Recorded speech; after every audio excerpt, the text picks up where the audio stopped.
आज मेरी शादी के बाद इस घर में पहली रसोई है। समझ नहीं आ रहा क्या बनाऊं। पता नहीं सबको मेरे हाथ का बना खाना पसंद भी आएगा नहीं आएगा। बहुत डर लग रहा है। डॉली, जरा अंदर आना, मुझे तुमसे बहुत जरूरी बात करनी है। जी भाभी जी, अभी आ रही हूँ। पता नहीं भाभी जी बड़ी गुस्से में लग रही थी, मुझे तो बड़ी घबराहट हो रही है।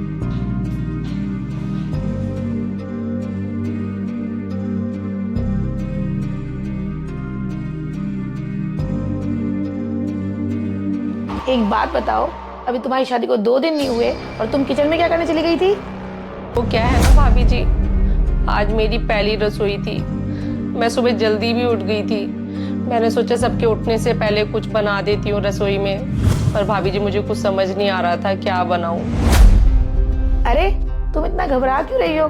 और तुम्हें इतनी जल्दी उठने के लिए किसने बोला था? आज तो शादी का दूसरा ही दिन है, तुम आराम करती। मुझे पता है शादी की भागदौड़ में तुम बहुत थक गई होगी और अभी तुम्हारा खाना बनाने का टाइम नहीं आया है। अभी तो मैं ही तुम्हें बना के खिलाऊंगी। और आज तुम्हें पता है मैं आज क्या बनाने वाली हूँ तुम्हारे लिए? तुम्हारे फेवरेट छोले भटूरे। तुम्हें बहुत पसंद है ना? ये मैं कोई सपना तो नहीं देख रही?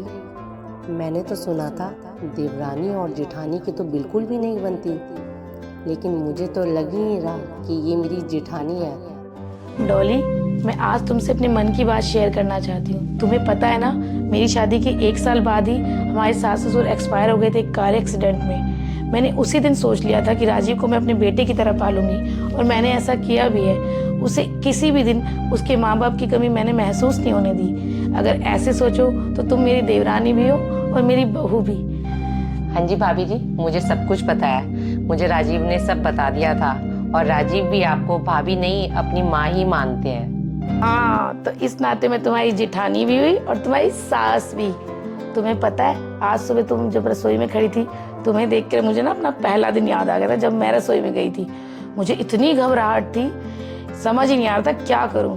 पर मम्मी जी आई और मम्मी जी ने मुझे इतने प्यार से समझाया, और उस दिन के बाद से ये घर मुझे कभी अपना ससुराल लगा ही नहीं। ऐसा लगा जैसे मैं अपने माँ बाप के घर पे हूँ। भाभी जी, आपने तो मेरी सारी परेशानी दूर कर दी। आप मानोगे नहीं, मैं शादी से पहले रोज जल्दी उठने की प्रैक्टिस कर रही थी और अच्छा अच्छा खाना बनाना भी सीख रही थी, क्योंकि मुझे शादी को लेके बहुत ज़्यादा डराया गया था कि शादी के बाद जल्दी उठना पड़ता है, अच्छा अच्छा खाना बनाना पड़ता है, घर के सारे काम सबके उठने से पहले करने पड़ते हैं। बस सच बताऊँ, मुझे आज ये अपना ससुराल लग ही नहीं रहा, और लग ही नहीं रहा कि ये मेरे इस घर में भी 2 ही दिन हुए आए हुए, और मुझे सच बताऊँ ये मुझे अपने माँ बाप का घर ही लग रहा है। थैंक यू भाभी जी, मुझे इतना प्यार और सपोर्ट करने के लिए। तू बिल्कुल ठीक कह रही है, अपना घर तो तुझे लगेगा ही। इतनी प्यारी जेठानी और इतनी प्यारी सास जो तुझे मिली है। आपसे मिलकर और आपकी बातें सुनकर मेरी ज़िंदगी की सारी गलतफहमियां दूर हो गई। मैंने अधिकतर घरों में देखा था सास बहू के रिश्ते खराब होते हुए देखा था, और देवरानी जेठानी के रिश्ते खराब होते हुए देखा था। रिश्ते कोई खराब नहीं होते, रिश्ते खराब किए जाते हैं। बस मुझे इतना पता है, ताली एक हाथ से नहीं, दोनों हाथ से बजती है। तो दीदी, हम अपने घर को इसी तरीके से बनाए रखेंगे और हम दोनों एक बहनों की तरह रहेंगे।